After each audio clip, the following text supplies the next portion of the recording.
ഹരേ കൃഷ്ണ. ഹരേ കൃഷ്ണ. ഓം നമോ ഭഗവതേ വാസുദേവായ. ഓം നമോ ഭഗവതേ വാസുദേവായ. ഓം നമോ ഭഗവതേ വാസുദേവായ. ഓം അജ്ഞാനതിമിരാന്ധസ്യ ജ്ഞാനാഞ്ജനാശലാകയാ ചക്ഷുരുന്മീലിതം യേന തസ്മൈ ശ്രീഗുരവേ നമഃ. നമോ വിഷ്ണുപാദായ കൃഷ്ണപ്രേഷ്ഠായ ഭൂതലേ ശ്രീമതേ ഭക്തിവേദാന്ത സ്വാമിനിതി നാമിനേ. നമസ്തേ സാരസ്വതേ ദേവേ ഗൗരവാണി പ്രചാരിണേ നിർവിശേഷ ശൂന്യവാദി പാശ്ചാത്യദേശധാരിണേ. ജയ ശ്രീ കൃഷ്ണ ചൈതന്യ പ്രഭു നിത്യാനന്ദ ശ്രീ അദ്വൈത ഗദാധര ശ്രീവാസാദി ഗൗര ഭക്തവൃന്ദ. ഹരേ കൃഷ്ണ ഹരേ കൃഷ്ണ ഹരേ കൃഷ്ണ കൃഷ്ണ കൃഷ്ണ ഹരേ ഹരേ ഹരേ രാമ രാമ രാമ ഹരേ ഹരേ. ഹരേ കൃഷ്ണ കൃഷ്ണ കൃഷ്ണ ഹരേ ഹരേ ഹരേ രാമ രാമ രാമ ഹരേ ഹരേ. ഹരേ കൃഷ്ണ. ശ്രീ ശ്രീ രാധാഗോവിന്ദ് ടെമ്പിൾ ഇസ്കോൺ മാംഗ്ലൂരിന്റെ ഭഗവത്ഗീത ക്ലാസ്സിലേക്ക് എല്ലാവർക്കും സ്വാഗതം. ഹരേ കൃഷ്ണ. ഇന്ന് അധ്യായം 7 ജ്ഞാന വിജ്ഞാന യോഗം. 7ാമത്തെ അധ്യായം ജ്ഞാന വിജ്ഞാന യോഗം. അപ്പൊ ആദ്യത്തെ 6 അധ്യായം നമ്മൾ പഠിച്ചു. കുറെയൊക്കെ മനസ്സിലായിട്ടുണ്ടാവും അല്ലെ? ഇപ്പൊ കുറച്ചൊക്കെ മനസ്സിലായിട്ടുണ്ടാവും. ഇപ്പൊ 6 വരെയുള്ള അധ്യായത്തില് ഉത്തരം കിട്ടാത്തത്, ഇന്നലത്തെ എക്സാമിൽ കിട്ടാത്തതൊക്കെ എല്ലാവരും നോക്കിയോ, പഠിച്ചോ? ഹരേ കൃഷ്ണ. നോട്ട് ചെയ്ത്. ഹരേ കൃഷ്ണ പ്രഭു പറയണം എന്തെങ്കിലും? ഇല്ലില്ല, നോക്കിയിട്ടില്ല. സംശയങ്ങൾ നോക്കിയിട്ടില്ല. ഇന്നലത്തെ ചോദ്യങ്ങളുടെ സമയം കിട്ടിയിട്ടില്ല. ഇന്നത്തെ ക്വസ്റ്റ്യൻ ഇട്ടിട്ടുണ്ടല്ലോ, കണ്ടില്ലേ? കിട്ടി. ഇന്നലത്തെ പരീക്ഷയുടെ റിവിഷൻ നോക്കിയില്ലെന്ന് പറഞ്ഞതാ. നോക്കാൻ സമയം കിട്ടില്ല, സാരില്ല. ഹരേ കൃഷ്ണ. അപ്പൊ അത് നോക്കിയിട്ട് നോട്ട് ചെയ്യാൻ പറ്റുന്നവര് നോട്ട് ചെയ്ത് വരും. ഹരേ കൃഷ്ണ. അപ്പൊ നമ്മളിന്ന് എക്സാം എഴുതാത്തവർക്ക് കയറണോണ്ട് കുഴപ്പമുണ്ടോ ക്ലാസ്സില്? എന്ത് എക്സാം എഴുതാത്തത്? അതാരാണ് എക്സാം എഴുതാത്തത്? ഇന്നലെ ഞാൻ എക്സാം അറ്റൻഡ് ചെയ്തിട്ടില്ല. അതെ. കാരണം ഞാൻ പേരും കൊടുത്തിട്ടുണ്ടായിരുന്നില്ല അതില്. ഞാൻ എക്സാമിന്റെതല്ല, എനിക്ക് ക്ലാസ്സിൽ കയറി വെറുതെ പഠിക്കണം എന്നുള്ളതായിരുന്നു. ഇന്നലെ എക്സാം എന്ന് പറഞ്ഞപ്പോ ഞാൻ പിന്നെ ലീവായി. ഇനി ഇതിൽ കയറാൻ പറ്റുമെന്നറിയില്ലല്ലോ. എന്തിനാ എന്താ എക്സാം എഴുതാത്ത? ഇല്ല, എക്സാം എനിക്ക് അങ്ങനെ അറിയില്ല അതിനെ പറ്റി. അപ്പൊ ഞാന് അറിയില്ല. ഇവരോടൊക്കെ ചോദിച്ചേക്ക്, ഇവരൊന്നും അറിയുന്നവരൊന്നല്ല, പക്ഷെ എഴുതാണ് അല്ലേ? കേട്ട പരിചയം വെച്ച് ഗ്രൂപ്പിലെ ക്വസ്റ്റ്യനുകൾ പറഞ്ഞത് ഞാൻ അങ്ങനെ വായിച്ചിട്ട് ആൻസർ ചെയ്യുന്നുണ്ട്. അതിങ്ങനെ അടയാളപ്പെടുത്തിയിടും. ക്വസ്റ്റ്യനുകള് ഗ്രൂപ്പിൽ ഇടുമല്ലോ. പക്ഷെ എന്ന് വെച്ചാലേ എക്സാം എഴുതുന്നത് എന്തിനാന്നറിയോ?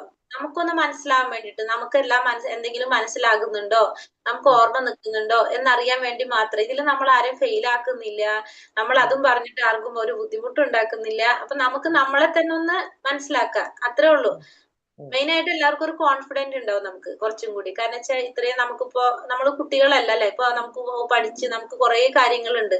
അതിന്റെ ഇടയിലാണ് നമ്മൾ ഈ പഠിക്കലും ഇതൊക്കെ ചെയ്യുന്നത്. ഇപ്പൊ ഭഗവാന്റെ കാര്യങ്ങൾ നമുക്ക് ഓർമ്മ നിൽക്കുന്നുണ്ടെന്ന് നമുക്ക് മനസ്സിലാക്കും അതിന്ന് അല്ലെ? ഇപ്പൊ നല്ല എല്ലാവർക്കും മനസ്സിലായില്ലത്, നമുക്ക് ഓർമ്മ നിൽക്കുന്നുണ്ടെന്നുള്ളത്. അപ്പൊ അത് അത്രേ ഉള്ളൂ. കാരണം പഠിക്കണ സമയത്ത് നമുക്ക് പഠിക്കല് മാത്രമായിരുന്നു, അന്ന് നമുക്ക് ചെയ്യാൻ പറ്റിയിട്ടില്ല അതൊന്നും. പക്ഷെ ഈ ഒരു സമയത്ത് നമ്മൾ കുറേ കാര്യങ്ങളിൽ കൂടെയാണ് നമ്മൾ പോയിക്കൊണ്ടിരിക്കുന്നത്. അതിന്റെ ഇടയിലാണ് നമ്മൾ ഭഗവാനെ കുറിച്ച് കേൾക്കുന്നതും ഭഗവാനെ കുറിച്ച് പഠിക്കുന്നതും മനസ്സിലാക്കുന്നതും. അത്രേ ഉള്ള മാതാജി. അപ്പൊ പരീക്ഷ എഴുതുന്നത് നല്ലതാ. ശരി, ഹരേ കൃഷ്ണ. വേറെ ഒന്നുമില്ല. ഇത് ഇന്നലെ പറയായിരുന്നെങ്കിൽ ഞങ്ങൾ എഴുതിച്ചേനായിരുന്നല്ലോ മാതാജിനെ കൊണ്ട്. പറഞ്ഞത് മാതാജി പേരെന്താ എല്ലാവരും ഓർത്ത് വെച്ചോളൂ കേട്ടോ. സിബി മാതാജി അല്ലേ പറഞ്ഞത്? പിടിച്ചെഴുതിക്കണം പരീക്ഷ.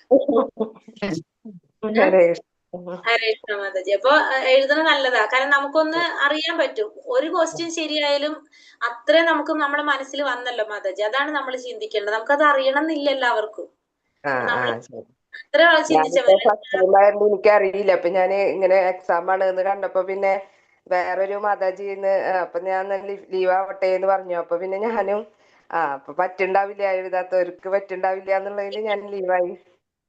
ചിലവർക്ക് വേണ്ടാന്നുള്ളവരുണ്ട്. അത് വേറെ ക്ലാസ്സുകൾ പഠിച്ചിട്ട് ഇവിടെ വന്നിരിക്കുന്നവർക്ക് എഴുതാൻ താല്പര്യം ഇല്ലാത്തവരുണ്ടാവുമല്ലോ. പക്ഷെ ഞാൻ എന്നാലും എഴുതാനായിട്ട് ഇരിക്കാൻ തന്നെ പറയുള്ളൂ എല്ലാവരുടെ അടുത്തും. കാരണം എഴുതണം നല്ലതാണ് നമുക്ക്. കാരണം എത്രയും നമ്മൾ ചെയ്യണം അത്രയും നമ്മളുള്ളിൽ അത് തറായിക്കൊണ്ടിരിക്കും. അങ്ങനെയാ. അതുകൊണ്ട് നല്ലതാണത്. പിന്നെ കുറച്ച് മനസ്സിലാക്കാനും പറ്റും നമുക്ക്. അതുകൊണ്ട് കുഴപ്പമില്ല. പിന്നെ പേടിക്കാൻ വേണ്ട. കാരണം നമ്മൾ ഈ പരീക്ഷ എന്ന് പറഞ്ഞിട്ട് അതിന് വേറെ അതിന്റെ അടുത്ത സ്റ്റെപ്പുകളൊന്നും ഇല്ലല്ലോ. എക്സാം എടുത്തു, അത് കഴിഞ്ഞു അല്ലെ? ഇത്രേ ഉള്ളൂ. അതിനി അടുത്ത് തുടങ്ങി നമ്മള്. ഹരേ കൃഷ്ണ. ഹരേ കൃഷ്ണ മാതാജി. അപ്പൊ അടുത്തിൽ എന്തായാലും എഴുതണം കേട്ടോ. അപ്പൊ ഇനി നമ്മൾ ഇന്ന് 7ാമത്തെ അധ്യായത്തിലേക്ക് കടക്കാണ്. അധ്യായം 7. ഈ 7 മുതലുള്ള അധ്യായം ഏത് വിഭാഗത്തിലാ വരുന്നത്? ഏത് യോഗാണ്? ഭക്തിയോഗം. അല്ലെ? നമ്മളപ്പോ ഭക്തിയോഗത്തിലേക്ക് കടക്കാണ്. അപ്പൊ അത് കഴിഞ്ഞത് ഇപ്പൊ ഏത് യോഗായിരുന്നു?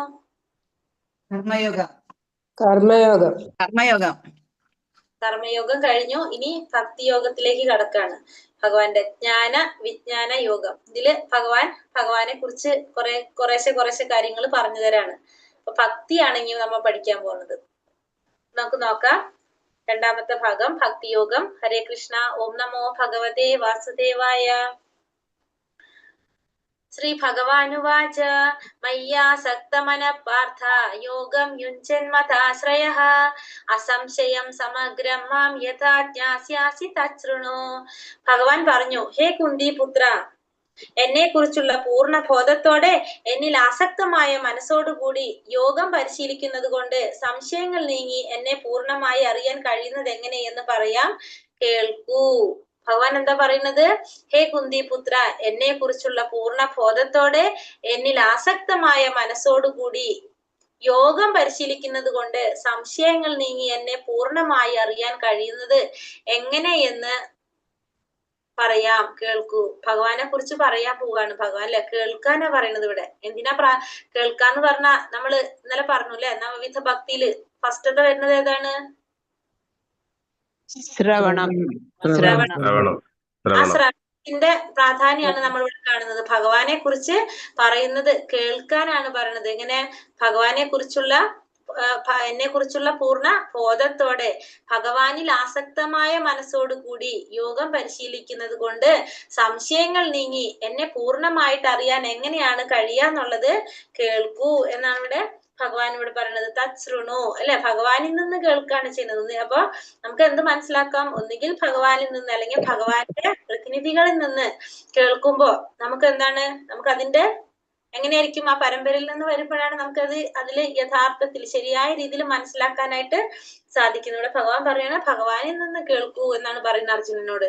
കൃഷ്ണന് മനസ്സ് സ്ഥിരമായി ഊന്നുന്നത് കൊണ്ട് പരമസത്യം എന്തെന്ന് പൂർണ്ണമായി അറിയാൻ കഴിയൂ. അപ്പൊ ആ പരമസത്യത്തെ പൂർണ്ണമായിട്ട് അറിയണമെങ്കിൽ നമ്മൾ എന്ത് വേണം? നമ്മുടെ മനസ്സ് ആരിലായിരിക്കണം? ഭഗവാനിലായിരിക്കണം. മനസ്സ് ഭഗവാനിൽ സ്ഥിരമായി ഉണ്ണുന്നത് കൊണ്ട് മാത്രമാണ് പരമസത്യം എന്തെന്ന് അറിയാനായിട്ട് കഴിയുന്നുള്ളൂ. കൃഷ്ണനിൽ സർവ്വ വിഭൂതികളും തികഞ്ഞിട്ടുണ്ട്. അപ്പൊ ഭഗവാനില് സർവ്വ വിഭൂതികളും ഭഗവാനിലുണ്ട്. പൂർണ്ണവും ശാസ്ത്രാനുസൃതമായ ജ്ഞാനം കൃഷ്ണനാണ്. അപ്പൊ ഏറ്റവും പൂർണ്ണമായിട്ടുള്ളതും ശാസ്ത്രത്തില് പറഞ്ഞിരിക്കുന്ന അനുസൃതമായിട്ടുള്ള ജ്ഞാനം ആര് തന്നെയാണ്? ഭഗവാൻ തന്നെയാണ്. കൃഷ്ണാവബോധത്തിന്റെ പൂർണ്ണതയിൽ സംശയാതീതമായ പരമജ്ഞാനം കൃഷ്ണൻ തന്നെയെന്ന് മനസ്സിലാകും. അപ്പൊ കൃഷ്ണാവബോധത്തിന്റെ പൂർണ്ണതയിൽ എത്തുമ്പോൾ നമുക്ക് എന്ത് മനസ്സിലാവും? സംശയാതീതമായിട്ടുള്ള പരമജ്ഞാനം ആരാണ്? ഭഗവാൻ തന്നെയാണെന്ന് മനസ്സിലാകും.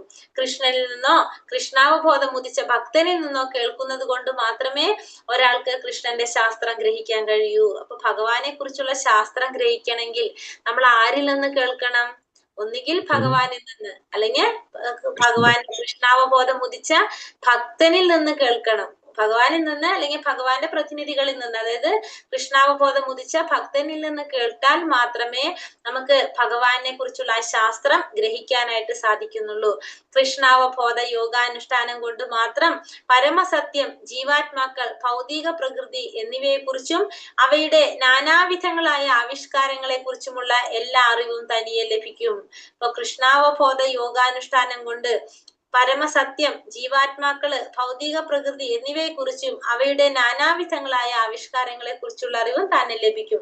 അപ്പൊ കൃഷ്ണാവബോധപരമായിട്ടുള്ള ബോധത്തിൽ വന്നു കഴിഞ്ഞ യോഗാനുഷ്ഠാനം കൊണ്ട് നമുക്ക് എന്തിനെ കുറിച്ച് അറിയാൻ പറ്റും? പരമമായ സത്യം. ആരാണ് പരമസത്യം? ഭഗവാൻ അല്ലെ? ആ ഭഗവാനെ കുറിച്ചും, അതായത് പരമാത്മാവിനെ കുറിച്ചും ജീവാത്മാവിനെ കുറിച്ചും ഭൗതിക പ്രകൃതിയെ കുറിച്ചും എല്ലാം അറിയാനായിട്ട് തന്നെത്താനെ നമുക്ക് അറിയാനായിട്ട് സാധിക്കും. എങ്ങനെയാ? കൃഷ്ണാവബോധത്തില് എത്തുമ്പോ. ജ്ഞാനം തേഹം സവിജ്ഞാനം ഇദം വക്ഷ്യാമി ശേഷതഃ യജ്ഞാത്വാ നേഹ ഭൂയാന്യജ്ഞാതവ്യമവശിഷ്യതേ. വൈഷയിക ജ്ഞാനത്തെയും അതീന്ദ്രിയ ജ്ഞാനത്തെയും ഞാൻ ഇനി പൂർണ്ണമായി വിശദീകരിച്ചു തരാം. അതറിഞ്ഞാൽ പിന്നെ നിനക്ക് വേറെ ഒന്നും അറിയേണ്ടതില്ല. ഇനി വൈഷയിക ജ്ഞാനത്തെ കുറിച്ചും പിന്നെ അതുപോലെ തന്നെ അതീന്ദ്രിയ ജ്ഞാനത്തെ കുറിച്ചും, അപ്പൊ വൈഷയിക ജ്ഞാനത്തെ കുറിച്ച് ഭൗതികമായിട്ടുള്ള അറിവിനെ കുറിച്ചും അതീന്ദ്രിയമായ ജ്ഞാനത്തെ കുറിച്ചും എല്ലാം നിനക്ക് പൂർണ്ണമായിട്ട് വിശദീകരിച്ചു തരാം. ഇത് അറിഞ്ഞാൽ പിന്നെ നിനക്ക് വേറെ ഒന്നും അറിയേണ്ടതായിട്ടില്ല. രണ്ടു തരത്തിലുള്ള അറിവില്ല, ഒന്ന് ഭൗതിക ലോകവും ഒന്ന് അതീന്ദ്രിയ ലോകവും. ഈ അതീന്ദ്രിയമായ ആത്മീയമായ ലോകത്തെ കുറിച്ചും ഭൗതികമായ ലോകത്തെ കുറിച്ച് രണ്ടിനെ കുറിച്ചുള്ള ജ്ഞാനത്തെ കുറിച്ച് നിനക്ക് ഞാൻ പറഞ്ഞു തരാം. പിന്നെന്താണ്, വേറൊന്നും അറിയേണ്ട ആവശ്യം ഇല്ല. ഭൗതിക പ്രപഞ്ചത്തെയും അതിന് പിന്നിലുള്ള ചേതനയെയും ഈ രണ്ടിന്റെയും ഉറവിടത്തെയും കുറിച്ചുള്ള അറിവാണ് സമഗ്രമായ ജ്ഞാനം. ഇതാണ് അതീന്ദ്രിയ ജ്ഞാനം. അപ്പൊ അതീന്ദ്രിയമായ ജ്ഞാനം എന്ന് പറയുന്നത് ഭൗതിക പ്രപഞ്ചത്തെയും അതിന് പിന്നിലുള്ള ചേതനയെ കുറിച്ചും പിന്നെ ചേതനയും ഈ രണ്ടിന്റെയും ഉറവിടത്തെ കുറിച്ചുമുള്ള അറിവ്. ഈ രണ്ടിന്റെയും ഉറവിടം ആരിൽ നിന്നാണ് വരുന്നത്? ഭൗതിക പ്രപഞ്ചത്തെയും അതിന് പിന്നിലുള്ള ചേതന, ഇതിനെ കുറിച്ചുള്ള രണ്ടിന്റെയും ഉറവിടം വരുന്നത് ഭഗവാനിൽ നിന്ന്. അതിനെ കുറിച്ചുള്ള അറിവാണ് എന്ത്? അതീന്ദ്രിയ ജ്ഞാനം എന്ന് പറയുന്നത്. ഭഗവാനിൽ നിന്ന് ഉത്ഭവിക്കുന്ന ശിഷ്യ പരമ്പരയിൽപ്പെട്ട ഒരു ഭക്തന് മാത്രമേ സമ്പൂർണ്ണ ജ്ഞാനം നേടാൻ കഴിയൂ. അപ്പൊ സമ്പൂർണമായ ജ്ഞാനം നേടണമെങ്കിൽ എന്ത് വേണം? ഭഗവാനിൽ നിന്ന് ഉത്ഭവിക്കുന്ന ഒരു ഭക്തൻ, ഭഗവാനിൽ നിന്ന് ഉത്ഭവിക്കുന്ന ശിഷ്യ പരമ്പരയിൽപ്പെട്ട ഒരു ഭക്തന് മാത്രമേ എന്ത് നൽകാൻ സാധിക്കുള്ളൂ? അതീന്ദ്രിയ ജ്ഞാനം നേടാനായിട്ട്, സമ്പൂർണമായിട്ടുള്ള ഒരു ജ്ഞാനം നേടാനായിട്ട് സാധിക്കുള്ളൂ. എല്ലാത്തരം അറിവിന്റെയും ഉറവിടം, സർവത്തിനും കാരണഭൂതനും വിവിധ യോഗാനുഷ്ഠാനങ്ങളുടെ ഏക ലക്ഷ്യവും എന്തെന്നറിയാൻ തക്ക ബുദ്ധിശക്തിയെങ്കിലും ഒരാൾക്ക് ഉണ്ടാവണം. എല്ലാ തരത്തിലുള്ള അറിവിന്റെയും ഉറവിടം ആരാണെന്നും സർവത്തിനും എല്ലാത്തിനും കാരണഭൂതൻ ആരാണെന്നും എല്ലാ യോഗാനുഷ്ഠാനങ്ങളുടെയും ഏക ലക്ഷ്യം എന്താണെന്നും അറിയാനായിട്ടുള്ള ബുദ്ധിശക്തി ഒരാൾക്ക് ഉണ്ടാകണം. സർവകാരണങ്ങൾക്കും കാരണം എന്തെന്ന് അറിഞ്ഞാൽ അറിയേണ്ടതെല്ലാം അറിഞ്ഞു കഴിഞ്ഞു, പിന്നെ അറിയാൻ ഒന്നും ബാക്കിയില്ല. ഇപ്പൊ മുണ്ടോപനിഷത്ത് 1:3 പറയുന്നതാണ്, സർവ്വകാരണങ്ങൾക്കും കാരണം എന്തെന്ന് അറിഞ്ഞു കഴിഞ്ഞാൽ അതിന്റെ അർത്ഥം എന്താണ്? അറിയേണ്ടത് എന്താണെന്ന് വെച്ചാൽ അത് മെയിൻ ആയിട്ട് അറിഞ്ഞു കഴിഞ്ഞു, പിന്നെ ഇനി അറിയാൻ ഒന്നും ബാക്കിയില്ല എന്നുള്ളതാണ് പറയുന്നത്, വേദങ്ങളില് പറയുന്നത്. മനുഷ്യാണാം സഹസ്രേഷു കശ്ചിദത്യതി സിദ്ധയേ യഥാ താമപി സിദ്ധാനാം കശ്ചിൻ മാവേത്തി തത്വതഃ. ആയിരക്കണക്കിന് ആളുകളിൽ ചിലപ്പോൾ ഒരാൾ പൂർണ്ണത നേടാൻ ഉദ്യമിച്ചേക്കാം. അങ്ങനെ പൂർണ്ണത നേടിയവരിൽ ഒന്നിലേറെ പേർ എന്നെ തികച്ചും അറിയുന്നില്ല. അപ്പൊ ആയിരക്കണക്കിന് ആളുകളില് ചിലപ്പോൾ ഒരാള് പൂർണ്ണത നേടാനായിട്ട് ഉദ്യമിക്കാൻ സാധ്യതയുണ്ട്. അങ്ങനെ പൂർണ്ണത നേടിയവരിലും ഒന്നിലേറെ പേർ എന്നെ തികച്ചും അറിയുന്നതില്ല. അപ്പോ എന്താ പറയാ, ആയിരക്കണക്കിന് ആളുകള് പൂർണ്ണത നേടാനായിട്ട് ഉദ്യമിക്കാം. അപ്പൊ പൂർണ്ണത നേടിയതിലും എല്ലാവർക്കും എന്ത് സാധിക്കില്ല? ഭഗവാനെ കുറിച്ച് അറിയാനായിട്ട് സാധിക്കില്ല. നമുക്ക് തന്നെ അറിയാം അല്ലെ, നമ്മളെ ക്ലാസ് തന്നെ എക്സാമ്പിൾ പറയാം. നമുക്ക് എത്രയോ പേരുണ്ടായിരുന്നു, പക്ഷെ എന്താണ്, കുറഞ്ഞു വരും. അപ്പൊ എല്ലാവർക്കും എന്ത് സാധിക്കില്ല? ഭഗവാനെ കുറിച്ച് അറിയാനായിട്ട്, പൂർണ്ണത നേടാനായിട്ട് സാധിക്കില്ല. പൂർണ്ണത നേടിയാൽ തന്നെ ഭഗവാനെ കുറിച്ച് അറിയാനും സാധിക്കില്ല. കൃഷ്ണനാണ് പരമം പുരുഷനായ ഭഗവാൻ. ഭഗവാനെ ശക്തിപൂർവ്വം സേവിക്കുന്നവർക്കൊഴികെ മറ്റാർക്കും അവിടുത്തെ യാഥാർത്ഥ്യം അറിയാനായിട്ട് സാധിക്കില്ല. അപ്പൊ ഭഗവാനെ സേവിക്കുന്നവർക്ക്, ഭക്തിപൂർവ്വം ഭഗവത് സേവനത്തിൽ ഏർപ്പെട്ടവർക്ക് മാത്രമേ ഭഗവാന്റെ യഥാർത്ഥ്യത്തെ കുറിച്ച് മനസ്സിലാക്കാനായിട്ട് സാധിക്കുള്ളൂ. ബ്രഹ്മസാക്ഷാത്കാരത്തിന്റെ പരമകാഷ്ഠയാണ് ആര്? ഭഗവാൻ കൃഷ്ണൻ. ഭഗവാൻ കൃഷ്ണൻ ബ്രഹ്മസാക്ഷാത്കാരത്തിന്റെ പരമകാഷ്ഠയാണ്. ഭഗവാനെ ഭക്തിപൂർവ്വം സേവിക്കുന്നവർക്ക് മാത്രമേ ഭഗവാന്റെ യഥാർത്ഥ്യം അറിയാനായിട്ട് സാധിക്കുള്ളൂ.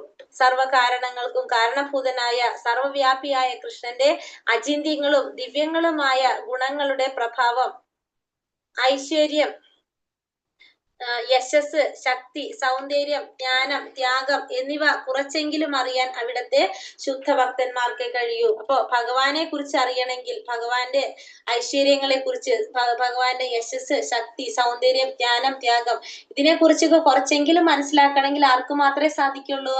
ശുദ്ധഭക്തന്മാർക്ക് മാത്രമേ സാധിക്കുള്ളൂ. ഭഗവാന് ശരിയായ രീതിയിൽ മനസ്സിലാക്കാൻ ആർക്കേ പറ്റൂ? കുറച്ചെങ്കിലും അറിയണമെങ്കിൽ അത് ശുദ്ധഭക്തന്മാർക്കാർക്കും സാധിക്കുക. സ്ഥൂല ഇന്ദ്രിയങ്ങൾ കൊണ്ട് കൃഷ്ണനെ അറിയുവാൻ ആർക്കും സാധിക്കുമല്ല. പ്രേമപൂർവ്വം തന്നെ സേവിക്കുന്നവരിൽ കരുണ തോന്നി അവിടുന്ന് അവർക്ക് സ്വയം തന്നെ വെളിപ്പെടുത്തുന്നു.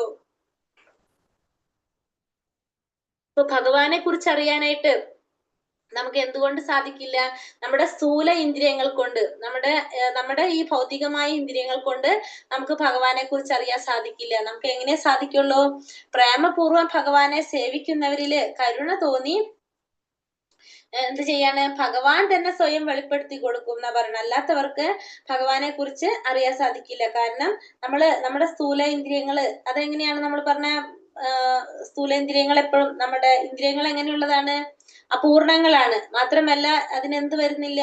പരിശുദ്ധി വരുന്നില്ല. നമ്മൾ എന്ത് ചെയ്യണം? കർമ്മം ചെയ്ത് ഭഗവത് സേവനം ചെയ്ത് പരിശുദ്ധി ആയാൽ മാത്രമേ നമുക്ക് എന്ത് സാധിക്കുള്ളൂ? ഭഗവാനെ മനസ്സിലാക്കാനായിട്ട് സാധിക്കുള്ളൂ. അല്ലാതെ നമ്മുടെ സ്ഥൂലേന്ദ്രിയങ്ങൾക്ക് ഒരിക്കലും ഭഗവാൻ അറിയാനായിട്ട് സാധ്യമല്ല. അപ്പൊ ഭഗവാൻ തന്നെ സ്വയം വെളിപ്പെടുത്തി കൊടുത്താൽ മാത്രമേ ഭഗവാനെ ദർശിക്കാനായിട്ട് നമുക്ക് മനസ്സിലാക്കാനായിട്ട് സാധിക്കുള്ളൂ എന്ന് ഭക്തിരസാമൃത സിന്ധു 1-2-234 ശ്ലോകത്തില് പറയുന്നുണ്ട്. അപ്പൊ ഭഗവാനെ മനസ്സിലാക്കാൻ ആർക്ക് മാത്രമേ പറ്റുള്ളൂ? ഭക്തന്മാർക്ക് മാത്രമേ സാധിക്കുള്ളൂ. അതും എങ്ങനെയാണ്? ഭഗവാനെ സേവിക്കുന്നവരിൽ കരുണ തോന്നി ഭഗവാൻ സ്വയം തന്നെ വെളിപ്പെടുത്തി കൊടുക്കുകയാണ് ചെയ്യുന്നത്. ഭൂമിരാപനലോ വായു ഖമ്മനോ ബുദ്ധിരേവച അഹങ്കാര ഇതീയമ്മേ ഭിന്ന പ്രകൃതിരഷ്ടത. എന്റെ ഭിന്നമായ ഭൗതിക പ്രകൃതി ഭൂമി, ജലം, അഗ്നി, വായു, ആകാശം, മനസ്സ്, ബുദ്ധി, മിഥ്യാഹങ്കാരം എന്നിങ്ങനെ 8 അടങ്ങുന്നതാണ്. അപ്പൊ ഭഗവാൻ ഇനി പറയാണ് അല്ലെ, ഭഗവാന്റെ ഭിന്നമായിട്ടുള്ള ഭൗതിക പ്രകൃതി എന്ന് പറയുന്നത് എന്തൊക്കെയാണെന്ന് ഭഗവാനോട് പറയാണ്. ഏതൊക്കെയാണ്? ഭൂമി, ജലം, അഗ്നി, വായു, ആകാശം, മനസ്സ്, ബുദ്ധി, മിഥ്യാഹങ്കാരം. ഈ 8 അടങ്ങിയതാണ് എന്ത്? ഭഗവാന്റെ ഭിന്നമായിട്ടുള്ള ഭൗതിക പ്രകൃതി എന്ന് പറയുന്നത് ഈ 8 അടങ്ങിയിട്ടുള്ളതാണ്. വായു, ഭൂമി, ജലം, അഗ്നി, വായു, ആകാശം, മനസ്സ്, ബുദ്ധി, മിഥ്യാഹങ്കാരം. ഈ 8 അടങ്ങിയതാണ് ഭൗതിക പ്രകൃതി എന്ന് പറയുന്നത്. പ്രപഞ്ച സൃഷ്ടിക്ക് വേണ്ടി കൃഷ്ണന്റെ പൂർണ്ണ രൂപവിസ്തരണം 3 വിഷ്ണു രൂപങ്ങൾ കൈക്കൊള്ളുന്നു.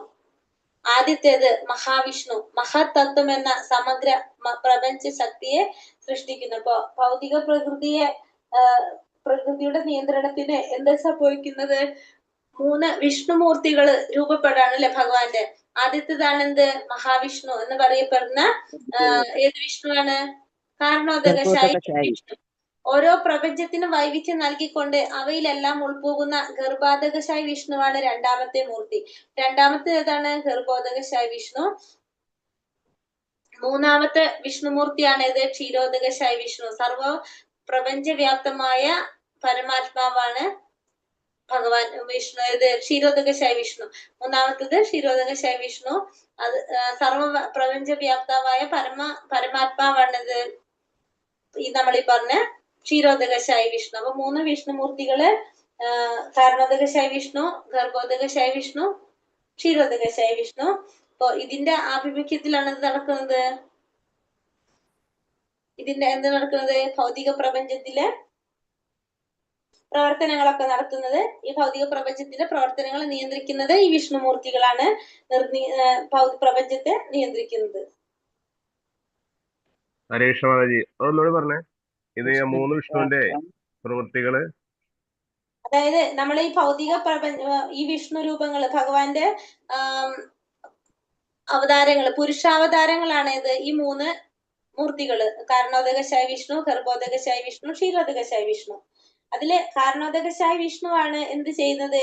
ഈ പ്രപഞ്ചത്തെ സൃഷ്ടിക്കുന്നത് കാരണോദകശായി വിഷ്ണുവാണ്. വിഷ്ണു എന്നറിയപ്പെടുന്നു ഈ കാരണോദകശായി വിഷ്ണുവാണ് ഈ പ്രപഞ്ചത്തെ സൃഷ്ടിക്കുന്നത്. അതിനുശേഷം ഓരോ പ്രപഞ്ചത്തിനും വൈവിധ്യം നൽകിക്കൊണ്ട് അതിനെല്ലാം ഉൾപോകുന്നതാണ് ആര്? 2ാമത്തെ വിഷ്ണുമൂർത്തിയായിട്ടുള്ള ഗർഭോദകശായി വിഷ്ണു. അതിനുശേഷം 3ാമത്തെ വിഷ്ണുമൂർത്തി ക്ഷീരോദകശായി വിഷ്ണു, പ്രപഞ്ചവ്യാപ്തമായിട്ടുള്ള പരമാത്മാവ്, അതായത് നമ്മുടെ ഉള്ളില് പരമാത്മാവായിട്ടിരിക്കുന്നതാണ് ആര്? 3ാമത്തേവായിട്ടുള്ള ക്ഷീരോദകശായി വിഷ്ണു. അപ്പൊ ഈ വിഷ്ണുമൂർത്തികൾ എന്താ ചെയ്യുന്നത്? നമ്മുടെ ഈ ഭൗതിക ലോകത്തിന്റെ പ്രവർത്തനങ്ങൾ എല്ലാം ഭഗവാന്റെ ഈ രൂപവിസ്തരണങ്ങളായിട്ടുള്ള ഈ 3 വിഷ്ണുമൂർത്തികളുടെ നിയന്ത്രണത്തിലാണ്, മേൽനോട്ടത്തിലാണ് നടത്തുന്നത്. അപ്പൊ ഈ ഭൗതിക പ്രപഞ്ചത്തിന്റെ പ്രവർത്തനങ്ങളെ നിയന്ത്രിക്കുന്നത് ആരാണ്? ഭഗവാനാണ് നിയന്ത്രിക്കുന്നത്. അപ്പൊ ഭഗവാന്റെ ഈ വിഷ്ണുമൂർത്തികളാണ് ഇതിനെ നിയന്ത്രിക്കുന്നത്.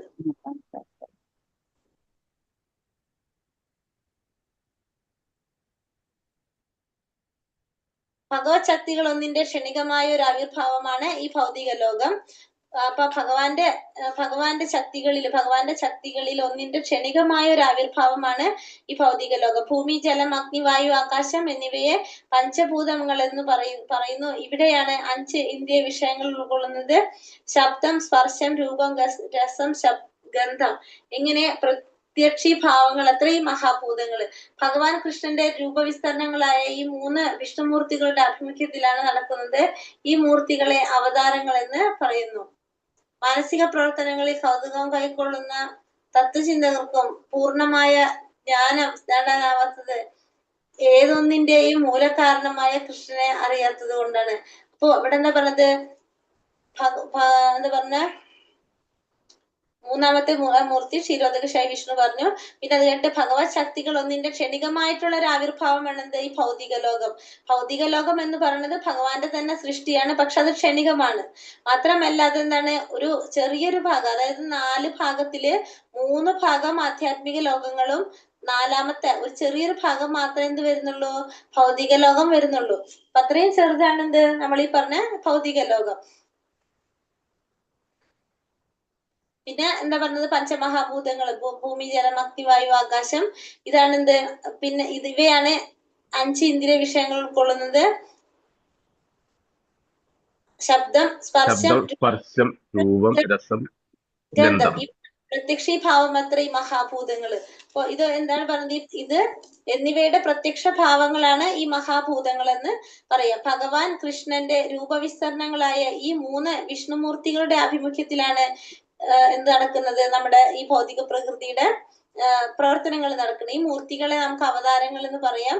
മാനസിക പ്രവർത്തനങ്ങളിൽ കൗതുകം കൈക്കൊള്ളുന്ന തത്വചിന്തകർക്കും പൂർണ്ണമായ ജ്ഞാനം നേടാത്തവർക്കും ഏതൊന്നിന്റെയും മൂലകാരണമായ കൃഷ്ണനെ അറിയാത്തത് കൊണ്ടാണ്. അപ്പൊ എന്താ പറഞ്ഞത്? മാനസിക പ്രവർത്തനങ്ങളിൽ കൗതുകം കൊള്ളുന്ന തത്വചിന്തകന്മാര് അല്ലെങ്കിൽ പൂർണ്ണ ജ്ഞാനം നേടാനാവാത്തത് എന്തുകൊണ്ടാണ്? അവർക്കൊന്നും പൂർണ്ണമായിട്ടുള്ള അറിവ് നേടാൻ സാധിക്കാത്തത് ഭഗവാനെ കുറിച്ച് അറിയാത്തത് കൊണ്ട്. എല്ലാത്തിന്റെ മൂലകാരണം ആരാണ്? ഭഗവാനാണ്. ആ ഭഗവാനെ കുറിച്ച് മനസ്സിലാക്കാത്തതാണ് എല്ലാത്തിനും കാരണം.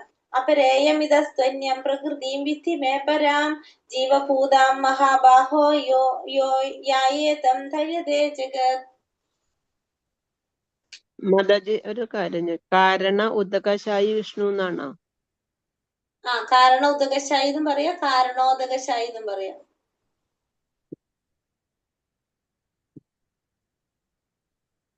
കാരണോന്ന് പറഞ്ഞിരുന്ന അതല്ലെങ്കിൽ കാരണ ഉദകശായി എന്നും പറയാം. അപരേയമിതസ്ത്വന്യ ഹരേ കൃഷ്ണ. ഒന്നുമില്ല.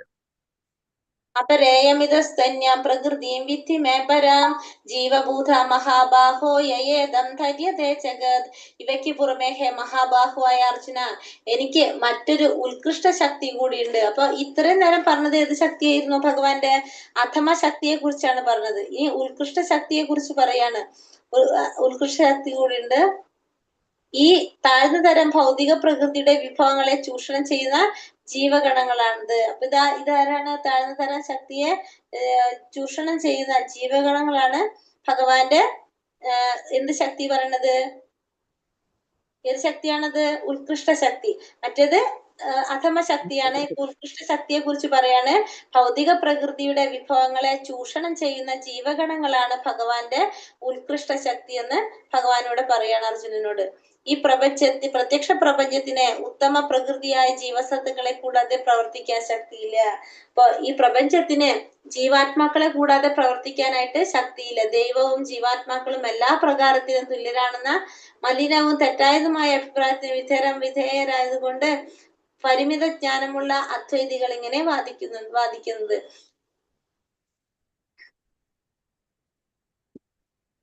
ജീവസത്തകൾ അവിടേക്ക് അധീനരും ഗുണം കൊണ്ട് ഭഗവാന്റേതിനോട് തുല്യരായതിനാൽ അവർ കൃഷ്ണന്റെ ഉത്കൃഷ്ട ശക്തിയാകുന്നു. ഭഗവത്ഗീതയുടെ ദൃഷ്ടിയിൽ ജീവസത്ത കൃഷ്ണന്റെ വിവിധ ശക്തികളിൽ ഒന്നു മാത്രമാണെന്ന് സ്പഷ്ടം. പ്രത്യക്ഷ പ്രപഞ്ചത്തിന് ഉത്തമ പ്രകൃതിയായിട്ടുള്ള ജീവാത്മാക്കളെ കൂടുതൽ പ്രവർത്തിക്കാനുള്ള ശക്തിയില്ല. ഒരു ഈ പ്രത്യക്ഷ പ്രപഞ്ചത്തിന് എന്തിനുള്ള ശക്തി ഇല്ല? ഉത്തമ പ്രകൃതിയായ ജീവസത്തകളെ കൂടാതെ പ്രവർത്തിക്കാനായിട്ടുള്ള ശക്തി ഇല്ല. ജീവാത്മാക്കൾ ഇല്ലാതെ പ്രപഞ്ചത്തിന് പ്രവർത്തിക്കാനായിട്ട് സാധിക്കുന്നില്ല. ദൈവവും ജീവാത്മാക്കളും എല്ലാ പ്രകാരത്തിലും തുല്യരാണെന്നുള്ള തെറ്റായ അഭിപ്രായത്തിന് വിധേയരായതുകൊണ്ടാണ് പരിമിത ജ്ഞാനമുള്ള അദ്വൈതികൾ ഇങ്ങനെ വാദിക്കുന്നത്. അപ്പൊ എന്തുകൊണ്ടാണ് ഈ അദ്വൈതികൾ ഇങ്ങനെ വാദിക്കുന്നത്? ദൈവവും ജീവാത്മാക്കളും എല്ലാ പ്രകാരത്തിലും തുല്യരാണ് എന്ന് പറയുന്നത് മലിനവും തെറ്റായതുമായ അഭിപ്രായത്തിന് വിധേയമായത് കൊണ്ടാണ് അങ്ങനെ അവർ വാദിക്കുന്നത്. ജീവസത്തകൾ അവിടേക്ക് അധീനരും ഗുണം കൊണ്ട് ഭഗവാന്റേതിന് തുല്യരായതിനാൽ അവർ കൃഷ്ണന്റെ ഉത്കൃഷ്ട ശക്തിയിലാകുന്നു. ഇപ്പൊ ജീവാത്മാക്കള് ഭഗവാൻ അധീനരാണ്, ഒപ്പം തന്നെ ഭഗവാന്റേത് തുല്യരാണ്. എങ്ങനെ? ഗുണത്തില്. അതുകൊണ്ട് തന്നെ അവർക്ക് അവര് ഉത്കൃഷ്ട ശക്തിയാകുന്നു. ഭഗവത്ഗീതയുടെ ദൃഷ്ടിയിൽ ജീവസത്ത കൃഷ്ണന്റെ വിവിധ ശക്തികളിൽ ഒന്നു മാത്രമാണെന്നാണ് സ്പഷ്ടം. ഇപ്പൊ ഭഗവത്ഗീതയുടെ ദൃഷ്ടിയിൽ എന്താണ്? ജീവാത്മാക്കൾ എന്ന് പറഞ്ഞാല് കൃഷ്ണന്റെ വിവിധ ശക്തികളിലെ ഒന്ന് മാത്രമാണെന്ന് നമുക്കിവിടെ മനസ്സിലാക്കാനായിട്ട് സാധിക്കാം. ഏതധ്യാനീനി ഭൂതാനി സർവാണി ത്യുപധാരയ അഹം കൃഷ്ണസ്യ ജഗതാ പ്രഭവാ പ്രളയസ്തഥാ. സൃഷ്ടിയിലെ എല്ലാറ്റിന്റെയും ഉറവിടം ഈ രണ്ട് ശക്തികളാണ്. അപ്പൊ ഏതൊക്കെയാണ് രണ്ട് ശക്തികള്?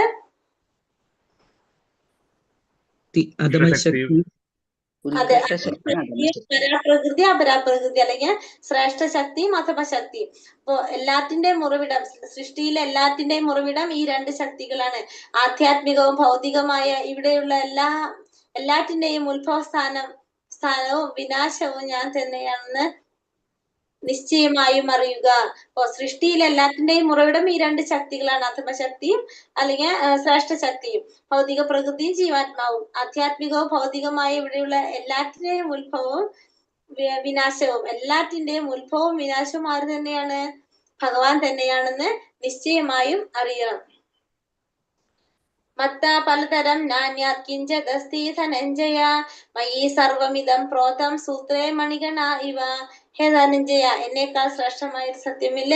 മുത്തുകൾ നൂലിന്മേൽ എന്ന പോലെ സർവ്വതും എന്നിൽ ഇണക്കി കോർക്കപ്പെട്ടിരിക്കുന്നു. ഇവിടെ ധനഞ്ജയനോട് പറയാണ്, എന്താ പറയുന്നത്? ഹേ ധനഞ്ജയ, എന്നേക്കാൾ ശ്രേഷ്ഠമായ ഒരു സത്യമില്ല, എന്നേക്കാൾ ശ്രേഷ്ഠമായ ഒരു സത്യമില്ല. മുത്തുകൾ നൂലിന്മേൽ എന്ന പോലെ സർവ്വതും എന്നിൽ ഇണക്കി കോർക്കപ്പെട്ടിരിക്കുന്നു. അപ്പൊ എല്ലാതും എന്നിൽ ഇണക്കി കോർത്ത് വെച്ചിരിക്കുകയാണ്. എന്നേക്കാൾ ശ്രേഷ്ഠമായൊരു സത്യമില്ല. കാരണം ഒന്നും നമുക്ക് കാണാൻ സാധിക്കില്ല, പക്ഷെ നല്ല ഭംഗിയായിട്ട് മാലയില് മുത്തടക്കി വെച്ചിരിക്കുന്ന പോലെ നമുക്ക് ഫീൽ ചെയ്യും. അതേപോലെ തന്നെയാണ് ഭഗവാനേക്കാൾ ശ്രേഷ്ഠമായൊരു സത്യമില്ല. എല്ലാത്തിന്റെയും ഉടമസ്ഥൻ ആരാണ്? ഭഗവാനാണ്. നിയന്താവ് ഭഗവാനാണ്. പക്ഷെ എന്താണ്? നമുക്ക് കാണാനായിട്ട് സാധിക്കുന്നില്ല. മുത്തുകൾ നൂലിന്മേൽ എന്ന പോലെ സർവവും ഭഗവാനിൽ ഇണക്കി കോർക്കപ്പെട്ടിരിക്കുന്നു. പരമസത്യം ഭഗവാൻ കൃഷ്ണനാണെന്നാണ് സിദ്ധാന്തിക്കുന്നത്.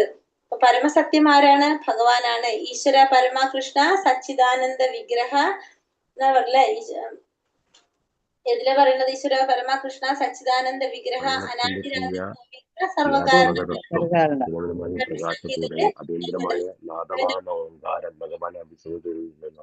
സാഗരവും സച്ചിദാനന്ദ മൂർത്തിയുമായ കൃഷ്ണ ഭഗവാൻ ആണ്. അപ്പൊ തന്നെ ആദിദേവനും ആനന്ദ സാഗരവും സച്ചിദാനന്ദ മൂർത്തിയുമാണ് ആര്? ഭഗവാൻ കൃഷ്ണൻ. ആദ്യത്തെ ജീവാത്മാവ് എന്ന നിലയിൽ ബ്രഹ്മാവ് ദേവന്മാരിലും മനുഷ്യരിലും മൃഗങ്ങളിലും വെച്ച് ശ്രേഷ്ഠനാകുന്നപ്പോ എല്ലാവരും ജീവാത്മാക്കളാണ്. മനുഷ്യര്, മൃഗങ്ങള്, ദേവന്മാര് എല്ലാവരും ജീവാത്മാക്കളാണ്. അപ്പൊ അതുകൊണ്ട് തന്നെ ആദ്യത്തെ ജീവാത്മാവ് ആരാണ്? ബ്രഹ്മാവാണ്. ആ ബ്രഹ്മാവ് ഈ പറഞ്ഞ എല്ലാവരിൽ നിന്നും എങ്ങനെയാണ്? ശ്രേഷ്ഠനാണെന്നാണ് ഇവിടെ പറയുന്നത്. പരമദിവ്യോത്തമ പുരുഷനെ അറിയുന്നവന് മാത്രമേ ജനമൃഗങ്ങളുടെ ജനങ്ങളെ അതറിയാൻ കഴിയൂ. പരമ ദിവ്യോത്തമ പുരുഷനായിട്ടുള്ള ഭഗവാനെ കുറിച്ച് അറിയുന്നത് കൊണ്ട് മാത്രമേ ഒരാൾക്ക് എന്തറിയാൻ സാധിക്കുള്ളൂ? ജനിമൃതികളുടെ ബന്ധങ്ങളെ അതിജീവിക്കാനായിട്ട് സാധിക്കുള്ളൂ. അപ്പോ ഈ ജനനത്തിന്റെയും മരണത്തിന്റെയും ആ ബന്ധങ്ങള് അതിനെ അതിജീവിക്കാൻ സാധിക്കണമെങ്കിൽ നമുക്ക് എന്ത് വേണം? നമുക്ക് ഭഗവാനെ കുറിച്ച് മനസ്സിലാക്കണമെങ്കിൽ മാത്രമേ ഭഗവാന്റെ ലോകത്തിലേക്ക് പോകാനും ഭഗവത് സേവനം ചെയ്യാനൊക്കെ നമുക്ക് സാധിക്കുന്നുള്ളൂ. അപ്പൊ നമുക്ക് ഈ ഭൗതിക പ്രകൃതിയിൽ നിന്ന് മോചനം നേടണമെങ്കിൽ നമ്മൾ എന്ത് ചെയ്തിരിക്കണം? നമ്മൾ ഭഗവത് സേവനം ചെയ്യാനും ഭഗവാനെ കുറിച്ച് അറിയാനും ഉള്ള അവസരങ്ങൾ ഉപയോഗിക്കണം. അപ്പൊ അങ്ങനെയാണെങ്കിൽ നമുക്ക് ഈ ജനിമൃതികളുടെ ബന്ധങ്ങളിൽ നിന്ന് അതിജീവിക്കാനായിട്ട് നമുക്ക് സാധിക്കും. ഇനി ഭഗവാന്റെ കുറച്ച് വൈഭവങ്ങളെ കുറിച്ച്, വിഭൂതികളെ കുറിച്ച് പറയാണ്, സൂചന തരാണ് ഇവിടെ. പിന്നെ 10ാമത്തെ അധ്യായത്തിലും കംപ്ലീറ്റ് ആയിട്ട് ഒരുവിധം പറയുന്നുണ്ട് വിഭൂതികളെ കുറിച്ച്. 8ാമത്തിൽ ഒരു ചെറിയൊരു സൂചന നൽകുന്നതാണ് ഇവിടെ 7ാമത്തെ അധ്യായത്തില്. രസോഹമപ്സു കൗന്ദേയ പ്രഭാസ്മി ശശി സൂര്യോഹോ പ്രണവ സർവവേദേഷു ശബ്ദ ഹേ പൗരുഷം നൃഷു. ഹേ കുന്തിപുത്ര, ജലത്തിലെ രസവും സൂര്യചന്ദ്രന്മാരിലെ പ്രകാശവും വേദമന്ത്രങ്ങളിലെ പ്രണവവും ആകാശത്തിലെ ശബ്ദവും പുരുഷന്റെ പൗരുഷവും ഞാനാകുന്നു. ഇവിടെ എന്താ പറയണത്? ജലത്തിന്റെ രസം, ജലത്തിലെ ആ ക്രിയാത്മകത്വം, ആ ടേസ്റ്റും ഭഗവാനാണ്. പിന്നെന്താണ്? സൂര്യചന്ദ്രന്മാരെ പ്രകാശം ഭഗവാനാണ്. വേദങ്ങളിലെ പ്രണവം ഭഗവാനാണ്. ആകാശങ്ങളിലെ ശബ്ദം, പുരുഷന്റെ പൗരുഷം, ഇതെല്ലാം ഭഗവാനാണെന്നിവിടെ ഭഗവാൻ പറയുന്നു.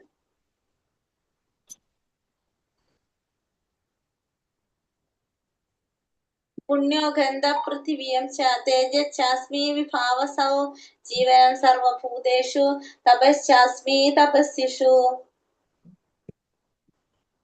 ഭൂമിയിൽ പുണ്യഗന്ധമായും തീയിലെ ചൂടായും ജീവജാലങ്ങളിലെല്ലാം ജീവനായും തപസ്സുകളിൽ തപസ്സായും കുടികൊള്ളുന്നതും ഞാൻ തന്നെ. അപ്പൊ ഭൂമിയില് പുണ്യഗന്ധമായിട്ട് നിലനിൽക്കുന്നതും തീയിലെ ചൂടായിട്ടും ജീവജാലങ്ങളിലെല്ലാം ജീവനായിട്ടും തപസ്യകളിൽ തപസ്സായിട്ടും കുടികൊള്ളുന്നത് ആര് തന്നെയാണ്?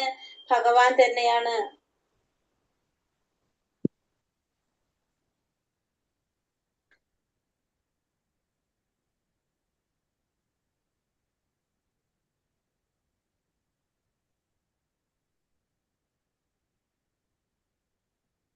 പുണ്യോ ഗന്ധ പൃഥിവ്യാം ച തേജസ്മി വിഭാവസൗ ജീവനം സർവഭൂതേഷു തപശ്ചാസ്മി തപസ്യഷു.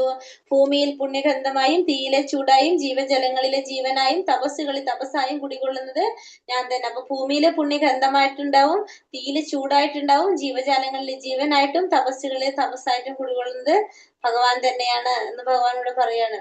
മാലിന്യം തീണ്ടാത്ത മൗലികമായ സർവഭൂതാപ്തമായ ഗന്ധമാണ് കൃഷ്ണൻ. അപ്പൊ ഭഗവാനെ കുറിച്ച് പറയുന്നത് എന്താണ് ഇവിടെ? മാലിന്യമില്ലാത്ത മൗലികമായ സർവഭൂത വ്യാപ്തമായിട്ടുള്ള ഗന്ധമാണ് എന്ത്?